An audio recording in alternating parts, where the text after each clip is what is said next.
வீரமும் ஈரமும் நிறைந்த இந்த மண்ணில் பல்லாண்டு காலம் மிக திறம்பட ஆட்சி புரிந்த அரசர்களுக்கெல்லாம் பேரரசராக இருந்த ஐயா பெரும்பிடுகு முத்தரையர் அவர்களின் சதய விழாவிற்கு அரசின் சார்பில் தமிழ்நாடு முதலமைச்சர் அண்ணன் தலைவர் தளபதி அவர்களின் சார்பில் இன்றைக்கு திருவுருவ சிலைக்கு மாலை அணிவித்து மரியாதை செலுத்தி வணங்கியிருக்கிறோம்.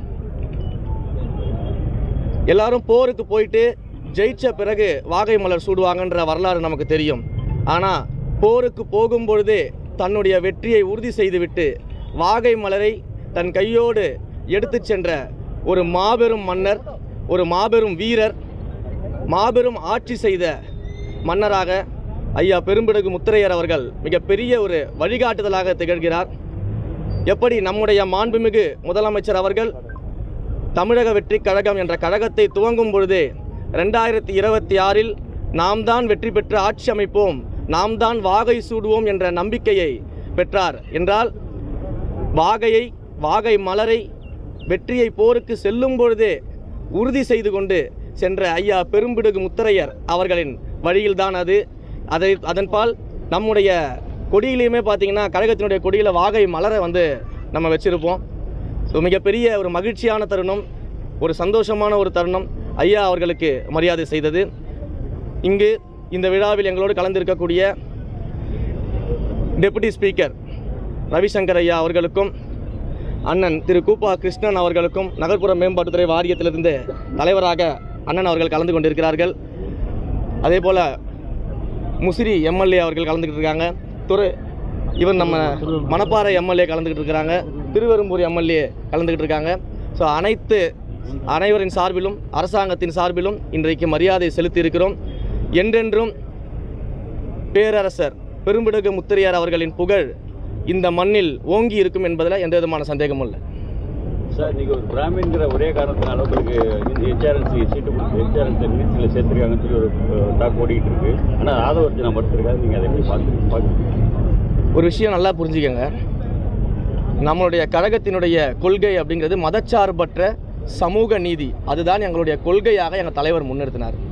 அப்போ இந்த கொள்கையை ஏற்றுக்கொண்டு எங்களுடைய கொள்கை தலைவராக இந்த சமூகத்தில் இருக்கக்கூடிய சாதிய வேற்றுமைகளை கடைய வேண்டும், சாதிய வேற்றுமைகள் இருக்கக்கூடாது என்று தன்னுடைய இறுதி காலம் வரைக்கும் போராடிய அன்பிற்குரிய தந்தை பெரியார் அவர்களை கொள்கை வழிகாட்டியாக ஏற்றுக்கொண்டு இந்த கழகத்தில் இணைந்து பணியாற்றியவர்கள் நாங்கள். அனைவருக்கும் சம வாய்ப்பு, சம உரிமை கிடைக்க வேண்டும் என்ற நோக்கத்தோடு இந்தியாவில் மாபெரும் சட்ட புரட்சியை ஏற்படுத்திய அண்ணல் அம்பேத்கர் அவர்களை எங்கள் கொள்கை தலைவர்களாக ஏற்றுக்கொண்டு இந்த கழகத்தில் இணைந்தவர்கள் நாங்கள்.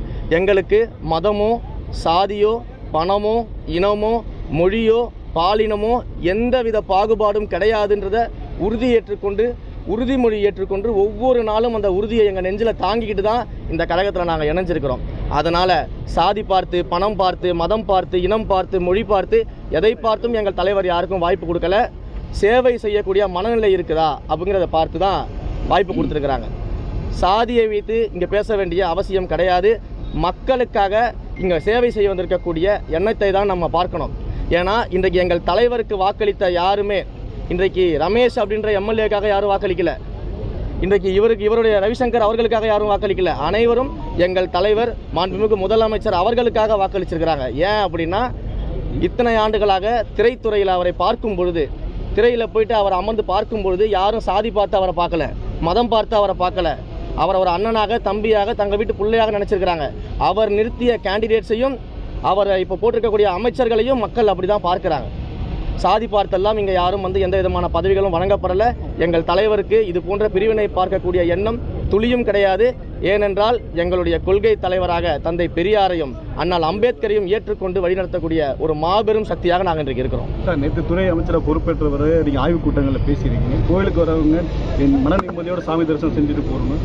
நிறைய முதலை திருக்கோயில்கள் இன்னும் பிரச்சனைகள் இருக்குது. அதாவது கட்டண தரிசனம் அண்ட் விரைவு தரிசனம் இந்த மாதிரி பிரச்சனைகள் இருக்குது. அதுக்கு ஏதாவது செயல் திட்டங்கள் பேசியிருக்கீங்களா? என்ன நடவடிக்கைகள் எடுக்கும்? நேற்று துறை ரீதியான முதற்கட்ட ஆய்வை நாங்கள் மேற்கொள்ளும்போது பல்வேறு பிரச்சனைகள் குறித்து நாங்கள் அதில் விவாதித்தோம். குறிப்பாக கோயில்களுக்கு வரக்கூடிய பக்தர்கள் ஒரு நல்ல மனநிலையில் சாமி கும்பிட வந்துட்டு அதே நல்ல மனநிலையில் நல்லபடியாக வெளியில் போகணும். எந்த விதமான டிஸ்டர்பன்ஸோ எந்த விதமான சங்கடங்களோ அவங்களுக்கு ஏற்படக்கூடாது. அதே போல் கோவில்களில் இருக்கக்கூடிய கூட்ட நெரிசல்களை குறைப்பதற்காகவும், அதே போல் கோயில்களில் நீண்ட நேரம் காத்திருக்கக்கூடிய சூழல்களை எல்லாம் வந்து கண்ட்ரோலுக்கு கொண்டு வந்து ஒரு டைம் மேனேஜ்மெண்ட் கொண்டு வருவதற்காகவும், க்ரௌட் மேனேஜ்மெண்ட் கொண்டு வருவதற்காகவும் பல்வேறு விஷயங்கள் நாங்கள் டிஸ்கஸ் பண்ணியிருக்கோம். அதை ஒவ்வொன்றாக வந்து செய்யும்பொழுது உங்களுக்கு நான் வேளாவரியாக அதை பற்றி நான் உங்களுக்கு சொல்கிறேன். அதே போல் இந்த கோயில் சார்ந்து இருக்கக்கூடிய சொத்துகள், கோயில் நிலங்கள், ஆக்கிரமிப்புகள், இது எல்லாத்தையுமே ஒன்றொன்றாக செக் பண்ணி இதை எல்லாமே உண்மையிலேயே கோயில்களுக்கும் இந்த கோயில் அறநிலைத்துறை மூலமாக மக்களுக்கும் பயன்படக்கூடிய வகையில் அது அனைத்தையும் வந்து கொண்டு வரக்கூடிய நடவடிக்கைகளை எடுப்போம். நான் முக்கியமாக வேண்டுகோள் வச்சது என்ன அப்படின்னா, உயர்மட்ட அதிகாரிகள் மட்டும் கிடையாது, அறநிலைத்துறையை பொறுத்த வரைக்கும் கோயில்களில் இருக்கக்கூடிய கடைநிலை அதிகாரிகள் வரைக்கும் நேர்மையாக நிச்சயமாக பணி செய்தே ஆக வேண்டும். எந்த விதமான ஊழலுக்கோ எந்த விதமான அதிகாரத்தை மையத்தை உருவாக்குவதற்கோ அங்கே கோயில்களுக்கு இடம் கிடையாது. அங்கே ஊழலற்ற நேர்மையாக மக்களுக்காக பணி செய்யக்கூடிய, சேவை செய்யக்கூடிய மனநிலையில் கடைநிலை அதிகாரிகள் வரைக்கும் பணி செய்தே ஆக வேண்டும் அப்படின்றத நான் வலியுறுத்தியிருக்கிறேன். அதை குறிப்பாக மேலோட்டமாக சொல்கிறது மட்டும் இல்லாமல், மேல்நிலை அதிகாரிகளோடு பேசுகிறது மட்டும் இல்லாமல், மைக்ரோ மேனேஜ்மெண்ட் நானே பண்ணுவேன். கண்டிப்பாக ஒவ்வொரு கோயில்களிலும் நடக்கக்கூடிய விஷயங்களில் என்னுடைய கவனத்துக்கு கொண்டு வரப்பட்டு மைக்ரோ மேனேஜ்மெண்ட் செய்து அதற்கான அத்தனை நடவடிக்கைகளும் எடுக்கப்படும். அனைத்து புதிய திட்டங்களும் கொண்டு வரப்படும். ஏற்கனவே இருக்கக்கூடிய திட்டங்கள் மிக திறம்பட செயல்படுத்தப்பட்டு அதனால் மக்கள் பயன்பெறக்கூடிய வகையில் இன்னும் மேம்படுத்தப்படும்.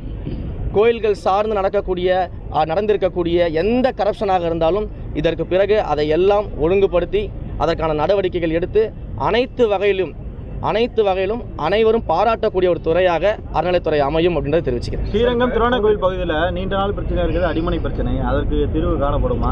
நீண்ட நாள் கோரிக்கை வச்சிருக்காங்க மக்கள்.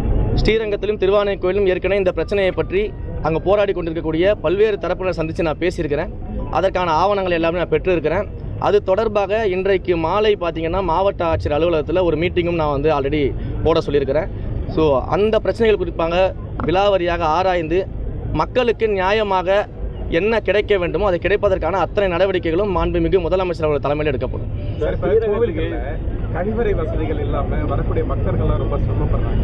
அதுக்கு ஏதாவது ஏற்பாடுகள் வந்து பண்ணுங்க. கோவில்களுடைய அனைத்து அடிப்படை வசதிகளையும் நிறைவேற்றுவதற்காக அனைத்து வகையான ஆய்வுகளையும் நான் மேற்கொண்டிருக்கிறேன். என்னென்ன அடிப்படை வசதிகள் கோயில்களுக்கு தேவைப்படுவது, நீங்கள் சொல்வது போல் கழிப்பறை வசதிகளாக இருக்கட்டும், குடிநீர் வசதியாக இருக்கட்டும், அன்னதான கூடங்களாக இருக்கட்டும், பக்தர்கள் தங்கக்கூடிய விடுதிகளாக இருக்கட்டும், அவர்கள் வந்து செல்வதற்கான டிரான்ஸ்போர்ட் ஃபெசிலிட்டிஸாக இருக்கட்டும், இப்படி ஒவ்வொரு ஆங்கிள்லையும் 360 டிகிரியில் கோவில்களுக்கு தேவையான அனைத்து விஷயங்களையும் செய்வதற்கான முன்னெடுப்புகளுக்காக டிஸ்கஷனில் இருக்கிறோம். இன்னும் கொஞ்சம் டைம் அவகாசம் கொடுத்தீங்கன்னா ஒவ்வொன்றையும் ஆராய்ந்து அந்தந்த துறை அதிகாரிகள் எல்லாருக்கிட்டையும் பேசி அதற்கான சரியான திட்டங்கள், ஏன்னா நானும் வந்தேன் பேருக்கு 4 திட்டங்களை அறிவித்தேன், நானும் வந்து பேருக்கு 4 இனாக்ரேஷன் பண்ணிட்டேன் அப்படின்னு போகிறது இல்லாமல் த்ரூ அவுட் த இயர் எங்களுடைய ஆட்சி இருக்கும் வரை, எங்கள் ஆட்சிக்கு பிறகும் அந்த மெக்கானிசம் தொடரணும், அது மக்களுக்கு பயனளிக்கணும் அப்படின்றதுக்காக வேலை செஞ்சுட்டு இருக்கு. சமயபுரம், ஸ்ரீரங்கம் 2 கோயிலுமே வந்து அந்த மாற்றுத்திறனாளிகளுக்கான வழியில் வந்து விஐபி கொண்டு போகிறாங்கன்றத தொடர்ந்து குற்றச்சாட்டு இருக்குது. கடந்த ஒரு வாரத்துக்கு முன்னாடி கூட அந்த பிரச்சனை வந்துச்சு. போன மாதம் கூட ஒரு பிரச்சனை வந்துச்சு. இந்த வீடியோ ஒன்று வெளியாகி அது நடவடிக்கை எடுக்கப்படும். அதுக்கும் பேசியிருக்கிறோம். ஏன்னா இங்கேருந்து பக்தர்கள் வருகிற அந்த கியூவை வந்து முறைப்படுத்துவதற்காக, பக்தர்கள் எளிதாக தரிசனம் செய்வதற்காக அனைத்து வகையான ஏற்பாடுகளும் செய்வதற்கு ஒரு மெக்கானிசம் கிரியேட் பண்ணிட்டு இருக்கோம். கூடிய வரையில் அது எல்லாமே நடக்கும். ஸ்ரீரங்கத்துக்கு ஆயிரக்கணக்கான பக்தர்கள் வராங்க. அவங்க டைம் மேனேஜ்மெண்ட் சிக்கலாக இருக்குது. வந்துட்டாங்கன்னா முதியவர்கள் எல்லாம் வெயிட் பண்ண வேண்டியிருக்கு. ஆகமையிலே காரணம் திறக்க மாட்டேங்கிறாங்க.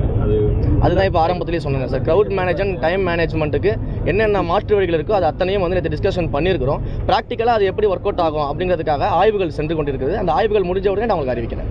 நன்றி. Thank you sir. தேங்க்யூ.